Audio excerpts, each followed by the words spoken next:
اعوذ باللہ من الشیطان الرجیم بسم اللہ الرحمن الرحیم ان الذین یکفرون بآیات اللہ ویقتلون النبیین بغیر حق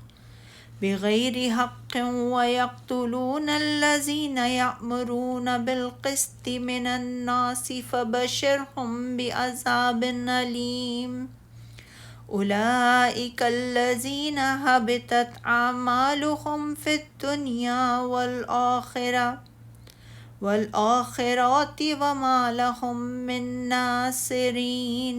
بے شک جو لوگ اللہ کی آیات کا انکار کرتے ہیں، نبیوں کو ناحق قتل کرتے ہیں اور ان لوگوں کو بھی قتل کرتے ہیں جو انصاف کا حکم دیتے ہیں، تو آپ انہیں دردناک عذاب کی خوشخبری سنا دیجیے۔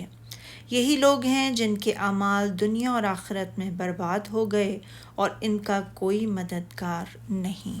یہ اللہ تعالیٰ کی طرف سے اہل کتاب کی مذمت ہے کہ انہوں نے زمانے قدیم و جدید میں ان آیات الہی کی تکذیب کر کے جنہیں اللہ تعالیٰ کے پیغمبروں نے ان تک پہنچایا تھا، گناہوں اور محرمات کا ارتکاب کیا، اور یہ سب کچھ انہوں نے تکبر، عناد، حق سے دشمنی اور حق کی اتباع سے انکار کے پیش نظر کیا۔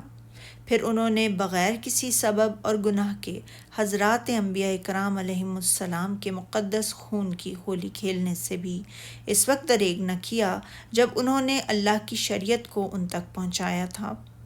اس کے سوا ان کا اور کوئی جرم نہ تھا کہ وہ حق کے داعی تھے، اور جو انصاف کا حکم دیتے ہیں انہیں بھی مار ڈالتے ہیں۔ یہ تکبر کی انتہا ہے، جیسے کہ نبی اکرم صلی اللہ علیہ وسلم نے فرمایا ہے کہ تکبر حق کو ہٹ درمی سے نہ ماننا اور لوگوں کو حقیر جاننا ہے۔ یہی وجہ ہے کہ انہوں نے تکبر کا اظہار کرتے ہوئے جب حق سے منہ موڑا اور اللہ تعالیٰ کی مخلوق کو حقیر سمجھا، تو اللہ تعالیٰ نے بھی انہیں دنیا میں ذلت اور رسوائی سے اور آخرت میں رسوا کن عذاب سے دوچار کر دیا۔ ارشاد باری تعالیٰ ہے، یعنی ان کو دکھ دینے والے اور ذلیل و رسوا کر دینے والے عذاب کی خوشخبری سنا دیں۔ یہ ایسے لوگ ہیں جن کے اعمال دنیا اور آخرت دونوں میں برباد ہیں اور ان کا کوئی مددگار نہیں ہوگا۔